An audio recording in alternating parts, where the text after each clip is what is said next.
Jadi gini, ini videonya direkam tanggal 14 Juli. Nah, aku mau mengumumkan sesuatu nih. Tapi sebelumnya, hi, welcome back to my YouTube channel. Ketemu lagi dengan aku, Riri Pas.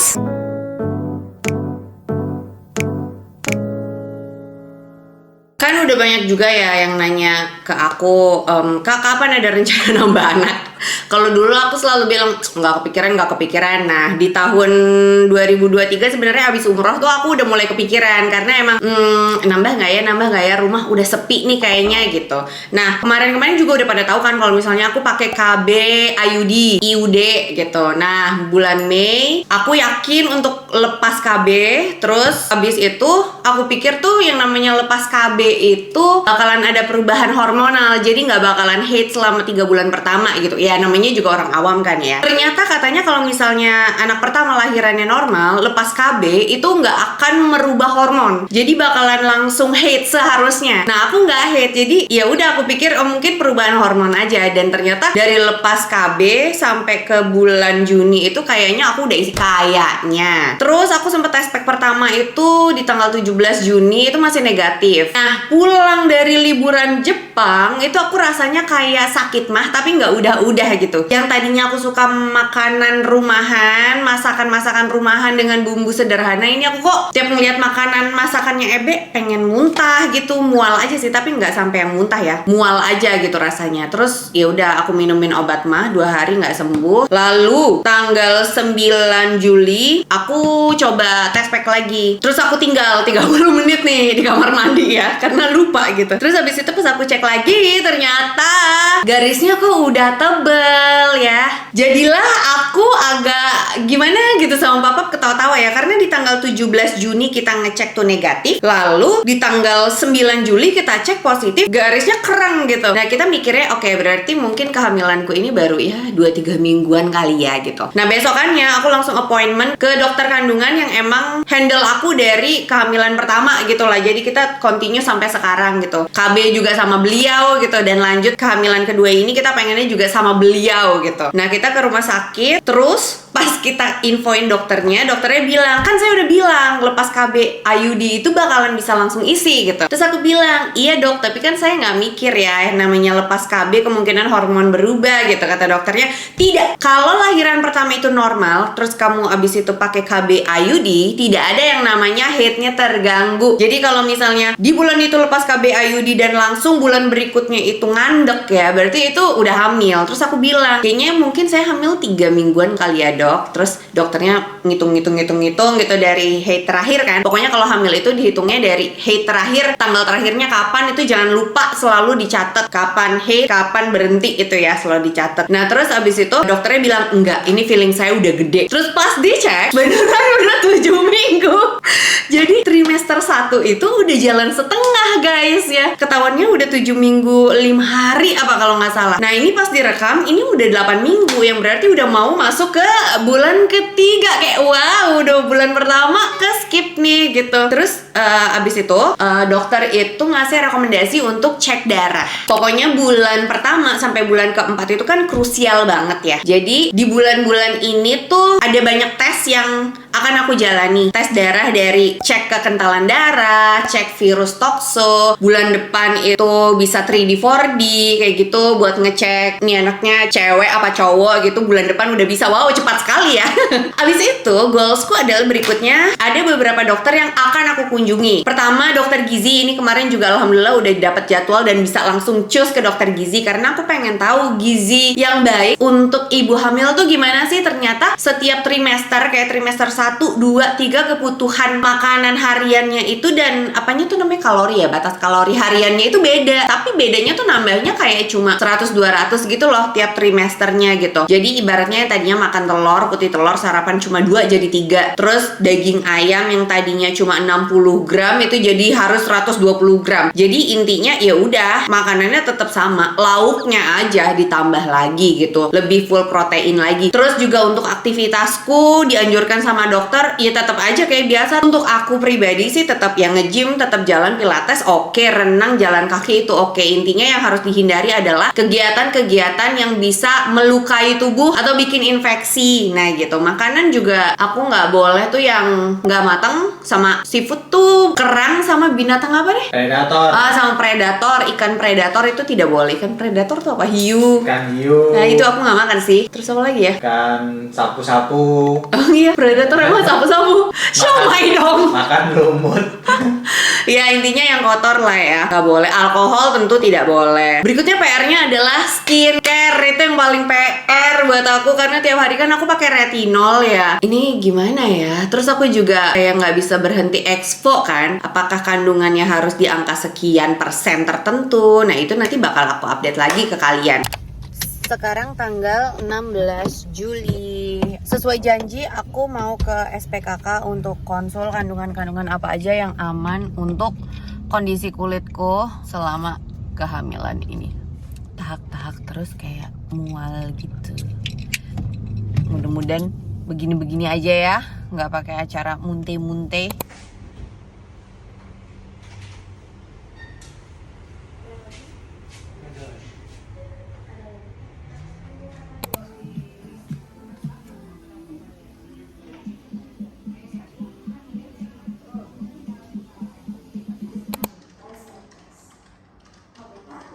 Exhalnya di sini. Yes. Oke, cakep. Oke, inhale. And then bukanya dari elbow aja. Scapula membuka. Hari ini mau kontrol kedua.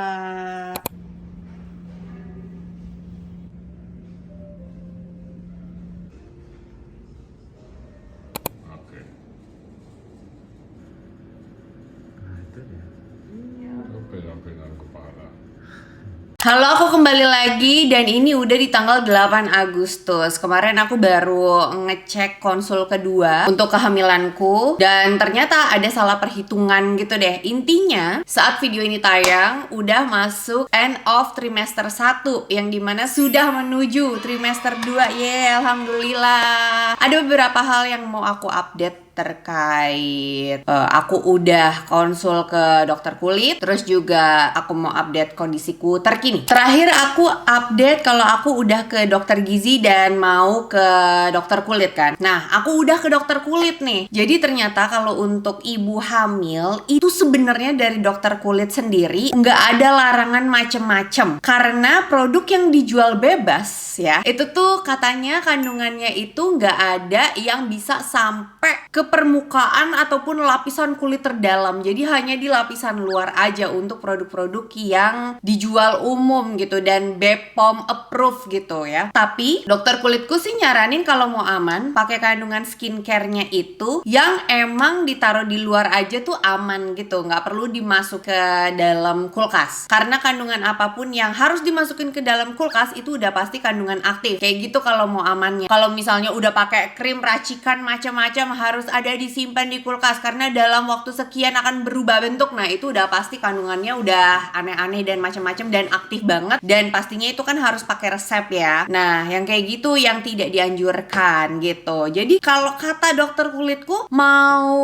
pakai AHA, BHA, PHA selama toleransi kandungannya itu masih di bawah 2% dan untuk AHA sendiri itu misalnya masih di bawah 10% itu nggak ada masalah. Jadi aku masih terus lanjut pakai BHA ataupun salicylic acid karena approved by dokter kulitku setelah ngecek kondisi kehamilanku juga ya, dan juga aku konsul sama dokter kandunganku gitu. Aku masih lanjut pakai BHA dan kandungannya itu paling cuma 1%-an gitu sih. Cuma, nah kalau kata dokter kulitku itu tuh dia bilang retinol pun sebenarnya nggak masalah karena yang dijual umum itu balik lagi nggak bisa sampai nembus lapisan terdalam kulit gitu kan. Cuma setelah aku konsul sama dokter kandunganku beda pendapat. Pokoknya aku boleh pakai kandungan apapun kecuali retinol gitu. Jadi salah satu kandungan yang aku hindari saat ini ini adalah hanya retinol, itu aja sih. Lalu update soal kandungan. Akhir bulan Juli sampai awal Agustus ini rasanya perubahan badanku udah bener-bener apa ya, rasanya tuh kayak masuk angin, gak udah capek. Terus aku alhamdulillahnya hingga detik ini gak ada muntah,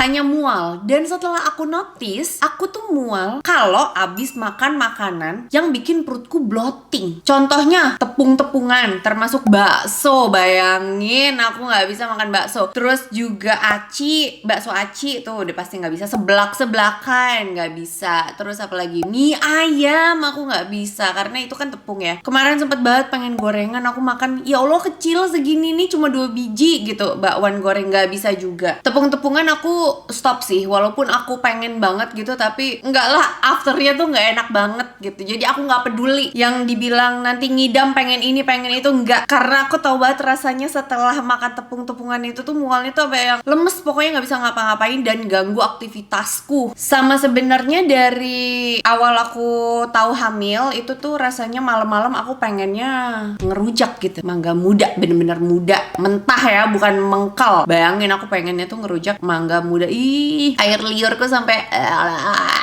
gitu ya. Nah ternyata juga nggak bisa karena mangga muda itu kan bikin perut bloating ya, asam lambung naik kan.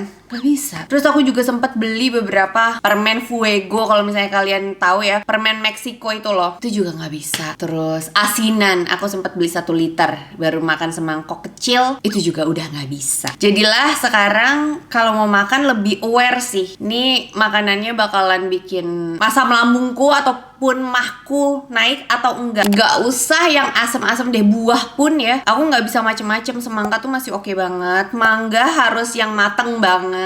Terus paling jambu kristal kalau aku pengen yang agak krenyes-krenyes itu pun yang mateng, bijinya dibuang gitu. Terus makanan rumahan aku juga masih pilih-pilih banget. Yang tadinya aku suka banget jadi nggak bisa nelen gitu. Masih agak susah sih untuk makannya saat ini gitu. Makanya beratku masih stabil. Tapi alhamdulillahnya kondisi janinnya alhamdulillahnya sehat, Masya Allah. Terus kemarin aku juga sempat konsul sama dokter kandungan. Aku bilang untuk usiaku kehamilan ini gimana, katanya aman-aman aja, alhamdulillah kondisi janinnya aman. Kondisi aku sendiri dari hasil cek lab secara keseluruhan juga aman banget. Dan untuk trimester 1 itu wajib banget ambil cek lab lengkap untuk beberapa virus. Ada anti HIV, terus rubella, terus abis itu tokso dan lain sebagainya. Tapi kemarin dari hasil tes darahku ketahuan bahwa aku kelebihan zat besi. Kayaknya itu yang bikin aku mual-mual dan jadi gampang migrain. Intinya di trimester 1 ini aku beberapa kali migrain yang sampai sakit banget gitu dan harus minum paracetamol 2, obatnya cuma itu doang. Kondisiku saat ini menurutku ya, karena ini udah masuk trimester 2, ini aku udah mulai mau ngevlog lagi karena dari kemarin kalau misalnya kalian notice aku mulai jarang nongol di sosmed karena emang lemesnya parah seharian. Kalau habis salah makan dikit udah nggak mood ngapa-ngapain aku karena lemes seharian, mual-mual gitu. Ini udah mulai beraktivitas seperti biasa, cuma memang aku mengurangi intensitas kerjaku yang tadinya sehari bisa ngonten bisa 4-6 konten. Nggak, sekarang aku nggak mau maksain, paling maksimal banget 3 konten panjang sih, karena gimana pun rasa capeknya beda dari kehidupan normalku sebelum-sebelumnya. Intinya adalah ya sekian hasil recap dari trimester 1ku.